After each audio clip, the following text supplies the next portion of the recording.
Hello, bienvenue dans une nouvelle vidéo. Vous êtes toujours sur ma chaîne Witch in the City. J'ai toujours 23 ans et je m'appelle toujours Annette et on est dans des vidéos où je parle de ma pratique magique. Voilà. Donc aujourd'hui le thème de la vidéo, je vais la faire la vidéo en deux parties. C'est-à-dire que première partie de la vidéo qui est le thème de la vidéo, c'est un de mes plus gros fails en magie parce que c'est cool d'en parler aussi. Et la deuxième partie de la vidéo, ce sera petite conclusion 2022 et explication un peu de 2-3 trucs et ça vous intéressera plus si vous avez envie d'en apprendre un peu plus sur moi quoi. Alors on va commencer par le thème de la vidéo qui est mon plus gros fail. Donc c'était quand j'ai commencé à pratiquer la magie bien sûr et du coup ce qui s'est passé c'est que en gros je voulais faire un rituel d'abondance comme tout le monde. Je me disais j'ai envie d'avoir des trucs dans ma vie etc. Ce qui n'est pas une bonne manière d'aborder ce thème là dans la magie, mais bon, j'étais candide et stupide. Et en gros ce qui s'est passé c'est que j'avais une grosse bougie dorée, voilà, une bougie pilier dorée très belle que j'aimais beaucoup et je me disais oui j'ai envie de la consacrer à quelque chose de voilà, quelque chose de gros. Donc j'ai porté mon attention sur cette bougie, j'ai dit, j'ai gravé dessus des symboles d'abondance, j'ai dit mon intention d'abondance etc. et tout. Et comme c'était une bougie pilier, je l'ai allumée pendant longtemps et pendant presque 2-3 mois quoi, je l'ai consumée. Et en fait sur le coup je m'en suis pas rendu compte, mais en fait ça a marché déjà. Donc sur le coup j'étais en fait je le faisais plus pas pour obtenir quelque chose, je m'attendais pas à avoir quelque chose en faisant cette bougie, j'étais plus en mode je veux manifester voilà ces choses là de l'abondance dans ma vie, je veux que ça aille bien, que j'ai l'abondance de tout, que j'ai pas le besoin etc. et tout.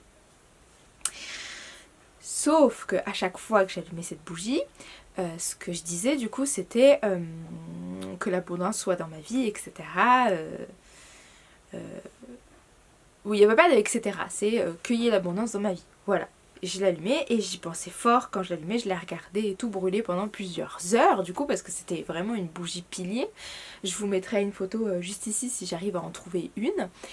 Et du coup ce qui s'est passé c'est que du coup je m'en étais pas rendu compte, mais en fait ça a très très bien marché, ça a même trop marché parce que du coup à cette période de ma vie je m'en suis rendu compte et les mois après en fait j'étais épuisée physiquement parce que j'avais une charge de travail énorme. Du coup j'avais un très bon salaire, j'étais très contente par rapport à ça et je l'ai eu après sur plusieurs mois, j'ai eu le droit au chômage etc. J'ai eu beaucoup de chance quoi. Et j'ai pu m'acheter plein de trucs et tout, mais j'avais aussi une énorme abondance de fatigue, de stress, d'angoisse et de plein de choses en fait négatives. Et je pense vraiment que c'est parce que je n'ai pas correctement dit en fait de quoi je voulais de l'abondance en fait. J'ai dit je voulais de l'abondance dans ma vie. Oui mais tu peux avoir de l'abondance de tout. Tu peux avoir l'abondance des galères comme tu peux avoir l'abondance de la joie. Et du coup là ce qui s'était passé c'est que je sollicitais une abondance matérielle et tout, mais j'avais pas dit je veux pas une abondance d'être épuisée, d'être en mental breakdown complètement au bout de ma vie. Et du coup je m'en suis rendu compte, mais des mois après en fait ça a fait ah mais en fait je l'ai eu mon abondance en fait avec cette bougie, elle a super bien marché, même un peu trop bien marché quoi. Et du coup j'étais en mode en fait quand on lance une intention faut vraiment à réfléchir au pourquoi du comment en fait. Et je pense peut-être que j'en ferai une vidéo où je sais pas, j'hésite parce que moi j'aime pas trop ces trucs de manifestation. J'ai aussi ce rapport là qui a beaucoup changé par rapport au fait de faire des manifestations, donner des intentions et tout, parce que je l'avais pas clairement ritualisé. Enfin si je l'avais ritualisé mais à ma manière en fait je m'en étais pas rendu compte, je l'avais vraiment fait intuitivement. Et en fait, bah, juste une bougie et la couleur de la bougie et la graver et l'allumer tous les jours pendant des mois, bah ça marche très bien aussi. C'est ça que ça nous informe sur les rituels magiques. On n'a pas besoin de faire un grand cercle, un gros truc cérémoniel, de faire 15 000 offrandes et tout. C'est bien de faire des offrandes, des témoins et tout, ça rapporte de la puissance à vos rituels, mais ça peut très bien marcher en faisant juste un truc très très très simple. Et aussi toutes mes intentions étaient tournées vers ça. Mais du coup je pense que je sais pas si je vais faire une vidéo sur les intentions ou pas, parce que c'est une vidéo assez complexe à faire en fait, parce que moi j'ai ma manière de penser, je sais pas comment dire. Et du coup, moi pourquoi je vous fais cette vidéo où je vous parle de ça, bah c'est déjà pour vous prévenir du coup de faire attention, même si bah il faut se lancer et tester pour savoir, parce que même si quelqu'un m'avait prévenu, je l'aurais peut-être quand même fait parce qu'on m'a prévenu. J'étais entourée de plein de gens dans la spiritualité et tout qui m'avaient prévenu déjà, et je l'ai quand même fait cette erreur. Mais là c'était impressionnant parce que c'était sur moi en fait que je m'en suis rendu compte. Donc il faut pratiquer pour se prouver.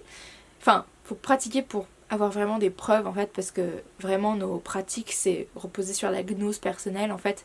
Et on a beau dire ouais moi le rituel il a marché comme ça et tout, tant que la personne ne l'a pas vécu, elle sait pas vraiment quoi. Même si je trouve ça intéressant de partager son truc et justement de montrer quand ça fail des fois, parce qu'on voit tout le temps oui j'ai fait des rituels machin ça a super bien marché. J'en ai fait un, bon c'est pas un vrai fail parce que du coup ça a marché mais ça a pas marché comme je voulais. C'est ça le truc, c'est ça la magie, c'est que la magie ça ne marche pas comme on veut. Et c'est pour ça qu'il faut réfléchir à son intention, à comment créer, à pourquoi je veux poser cette intention, qu'est-ce que je veux réellement obtenir aussi, c'est intéressant, et comment je veux l'obtenir. Parce que si on ne dit pas comment exactement, bah c'est là où il peut y avoir des flous et que la magie elle fait sa magie. Voilà. Et du coup, c'est ça, c'est pourquoi. Il faut partir du pourquoi, de l'attention et vraiment réfléchir à son attention longtemps. Après, je sais qu'il y en a qui aiment beaucoup pratiquer un peu de la magie très intuitive et très dans l'émotion. Je suis d'accord avec ça, chacun y fait, mais moi c'est pas comme ça que je vis la magie en fait, que je vis la sorcellerie. En fait souvent, quand j'ai entendu d'autres personnes dire ça, la magie c'est le dernier recours. Donc on est plus sur du... Comment dire? On est sur dernier espoir, on est sur... qu'on a réfléchi à toutes les solutions avant quoi. En fait, moi je ne pratique vraiment pas avec mes émotions. Enfin, si, je pratique avec mes émotions, avec mes tripes, avec mon âme, mais je ne pratique pas de manière impulsive, c'est ça. Je pratique de manière intuitive et pas de manière impulsive. Et encore, quand je dis intuitive, c'est... Je vais d'abord dire, ah j'ai une idée. Je vais l'écrire, la mettre en forme, y réfléchir. Et après, remettre au clair et dire ok, est-ce que cette correspondance, elle a du sens? Et du coup, je vais aller chercher les correspondances. Et des fois, ça tombe juste, des fois, ça tombe à côté, où je me dis ah ok, il y a cette intention-là, derrière cette énergie-là. Et du coup, est-ce que ça a du sens avec ce que je dis? Oui, du coup, je la laisse. Oui, mais ça rajoute un truc. Est-ce que ce truc-là, je l'avais pensé avant, je l'avais conscientisé, et du coup, je reviens sur mon intention de base? Est-ce que c'est ça que je veux? Ou non, ça n'a aucun rapport, mais du coup alors pourquoi je voulais la mettre et tout, et encore réfléchir. Ou alors non, c'est juste si j'aime bien cette plante et du coup est-ce que je pourrais créer un lien spirituel avec elle qui ferait que du coup moi je l'interprète autrement, etc. Et seulement après je me dis oui, je veux faire le rituel, et du coup je m'imagine, je me visualise faire le rituel.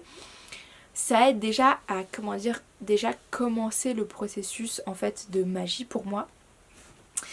Et du coup souvent après je l'ai tellement visualisé dans ma tête que quand je le fais ça se fait de manière fluide. Mon chat il fait des bêtises. Ça se fait de manière fluide et si ça se fait pas de manière fluide, ça arrive des fois, c'est normal, c'est pas grave. Des fois il y a des gens qui sentent rien et bah, ça arrive en fait, c'est normal. Et c'est pas au premier rituel que vous allez ressentir un truc de dingue, hein, c'est normal. Mais là du coup, c'est ça qui est intéressant en fait dans la magie et dans la sorcellerie, c'est vraiment réfléchir, mais plus loin que le bout de son nez en fait.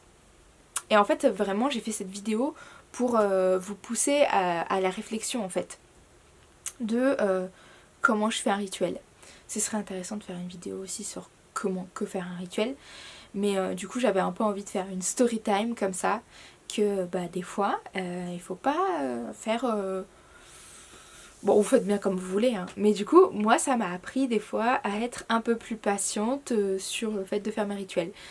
Du coup, à cette période-là, c'était au tout début, euh, mes rituels, bah, soit je les faisais par des, comment dire, des abonnements que j'avais, des programmes, donc c'était des rituels tout faits qu'on me proposait.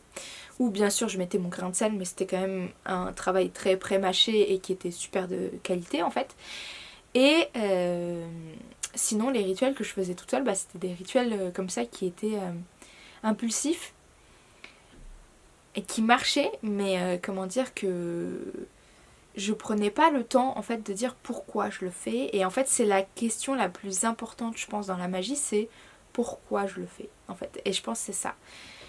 Et je vous invite à y réfléchir en commentaire avec moi, si vous avez votre idée, qu'est-ce que vous pensez du coup même de ma story time en mode what, moi je pense que c'est parce que t'as fait ça comme ça que ça l'a fait et tout, je serais super intéressée. Est-ce que vous avez des histoires comme ça? J'aimerais beaucoup vous raconter d'autres histoires, d'autres storytime qui me sont arrivées comme ça, de mes pires fails en magie, etc.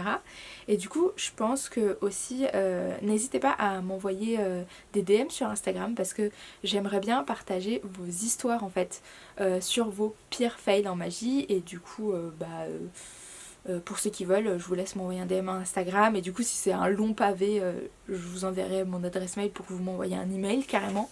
Mais je trouve que ce serait super intéressant. Et ça ferait des vidéos un petit peu plus longues que celle-là. Quoique j'ai tendance à faire des vidéos trop longues.